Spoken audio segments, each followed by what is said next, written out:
Good day, this is Calculux, and I'm hosting you on this video. I want to show you how to apply the knowledge of calculus in solving some mathematical problem as far as differentiation is concerned. Now, in differentiation, there are a lot of methods that we use in differentiation. We have the first principle, we have the product rule, we have the quotient rule, we have the function of function, we have the implicit. But as far as this course and this class is concerned, and this video is concerned, we are going to be making use of first principle, not just that alone. And I want to show you how to use a particular method, a legitimate method, to solve problems that you are supposed to use first principle for. And because the first principle is very, very long and it takes time, and because of the nature of the exam we are doing, the timing is so short that if you use first principle, you might not solve more than one. But I want to show you the easiest way of getting it, and you will see that with that method, you can solve as many problems within few minutes. Now, follow as we start. Like I said, we are looking at differentiation. Now, how do you know that a question is under differentiation? You will be asked to find the y all over the x. Or if they say find y prime, they will now put a prime on the y. Or they can equally say find, they will now put f of x, then they will now put a prime also. These are the ways to show you are asked to solve question on differentiation. But the one that is the commonest is this: find the y dx. In fact, as far as your course and this exam of DLI is concerned, you are going to be solving questions of the y dx. And some other exam too, whether it's DLI, whether university exam, whether problems that involves university, secondary school, as long as it is differentiation, you are to use the y dx. Now let's go into the work proper. Now, like I said, the first one is called the first principle. The first principle. Now, let me show you how this first principle is applied. Then I will give you that sharp way of getting it, and you see that this principle is nothing to be right home about. Look at it. Let's assume you have the question y equals to x squared. We are going to use our first principle to solve this problem. And how do you do that? You will say y plus delta y equals to x plus delta x. Then you now put a square, because square comes with the question. Now let's expand this one. Now you have y plus delta y equals to x squared plus 2x delta x plus delta x squared. I've expanded. Then we now say that delta y equals to x squared plus 2x delta x plus delta x squared. Now this y that was here, you will transfer it to the other side. It changes to minus y. Okay? So at the long run, you now take it as delta y equals to x squared plus 2x delta x plus delta x squared minus. Now remember, at the beginning, y in the question represents x squared. So you will now remove this y and you put your x squared. Finally, you now have it as delta y equals to, remember this is x squared minus x squared, they will cancel themselves. I'm left with this one. That will be 2x delta x plus delta x squared. Now the answer is coming out gently. The answer is coming out gently. Now at this juncture, when you get here, the next thing to do is divide all through. Divide all of them by delta x. What are we saying? We are saying this now becomes, this one now becomes delta y all over delta x equals to, we are still using the first principle just for one question. You can see how long it is. 2x delta x all over delta x plus delta x squared all over delta x. At the long run, it will have delta y all over delta x equals to, now there is delta x here, there is delta x, and they will cancel themselves. I'm left with only 2x. Now this is delta x squared, it means there are two of them there. One of them will cancel one of them here, so I'm left with only delta x. Now listen, at this juncture, after you have divided all through by delta x, the next thing to do is what we call limit. Still on one question, limit. You now say limit delta x, this arrow 0. This one means delta x tends to 0. This arrow in mathematics is called tends to 0. So you have it as anywhere. What it means is anywhere you see delta x, you put your 0.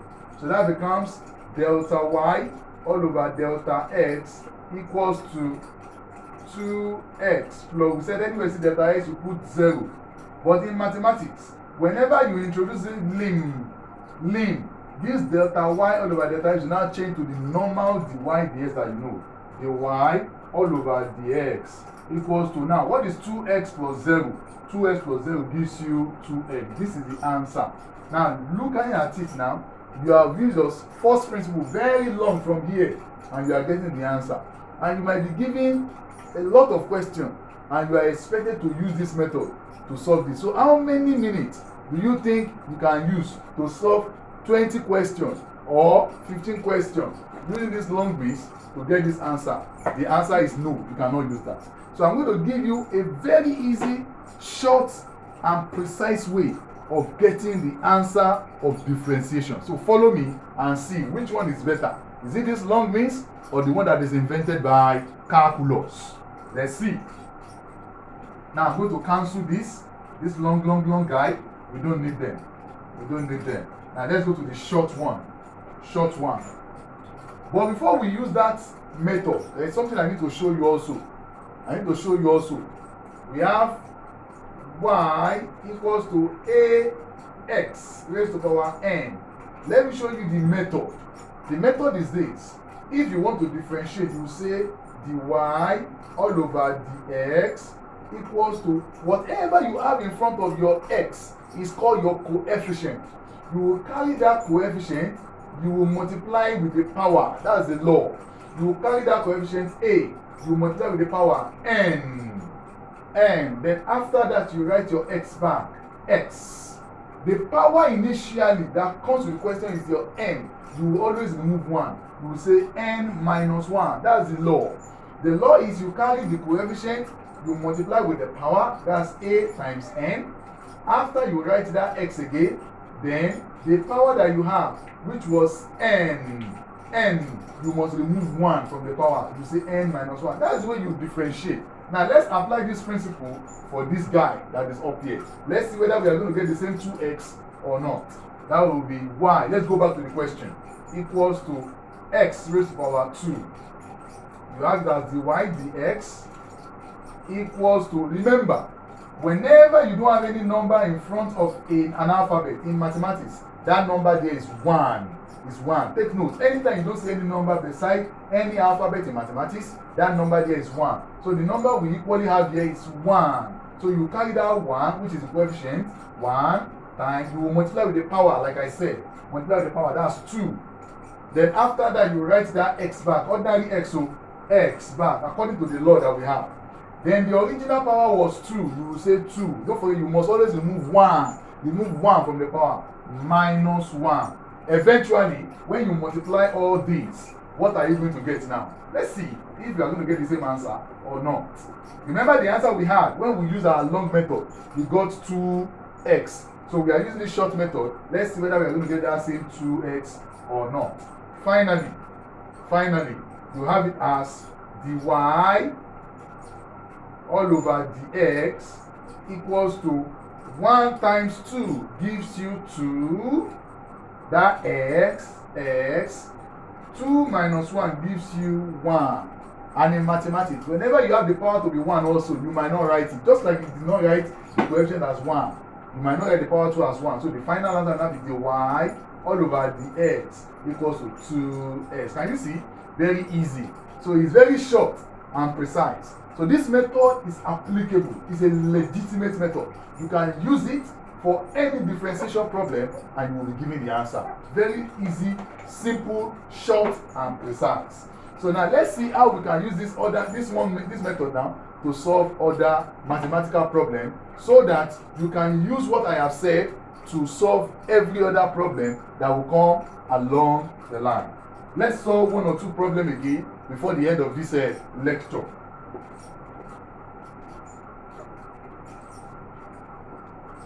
So let me apply that method to solve this. Let's apply it on this other problem. Y equals to 8x raised to power 4. And another question, y equals to, let's say, minus 5x raised to power 3. Minus 5x raised to power 3. So I'm going to solve this first one. I'm going to solve this second one. You will see. Okay? Let me cancel this so that you follow. Now let's pick them one after the other. We are picking them one after the other. Let's start with number 1. Number 1, which is y equals to 8x raised to power 4. Like I told you at the beginning of that very easy way of doing differentiation, you will say dy all over dx equals to, you will carry the number here, you will multiply with the power, that will be 8 times 4. Then after that, you will write your x bar. Don't forget that. Write your x.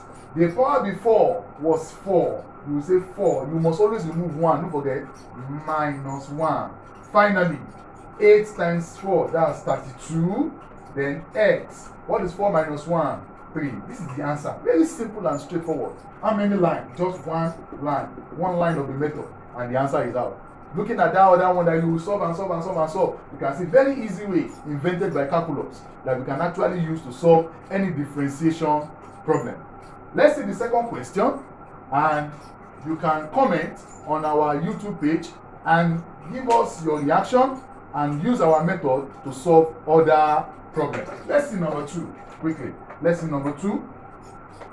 The second question is y equals to minus 5x raised to power 3. Minus 5x raised to power 3. Minus 5x raised to power 3. That's the second question. Y equals to minus 5x raised to power 3. Like I said, very easy way. What do? The y all over dx equals to, you will carry the number you have here, which is the coefficient, minus 5. You will multiply with the power. Don't forget, the power here now is 3. After that, you write your x bar, x. The power before was 3. You will say 3 minus 1. Eventually, minus 5 times 3, that's minus 15. X. What is 3 minus 1? That's 2. So the answer to the question of that number 2 is minus 15x raised to power 2. You can use that method that is invented by Calculux to solve every differentiation problem. So I want us to go through this, like our page, study the question, and if you have any question, you can equally send it to us on our reply. So that by the next video we are going to post how you can use other methods to solve longer questions as far as differentiation is concerned. Thank you. Calculus said, well done.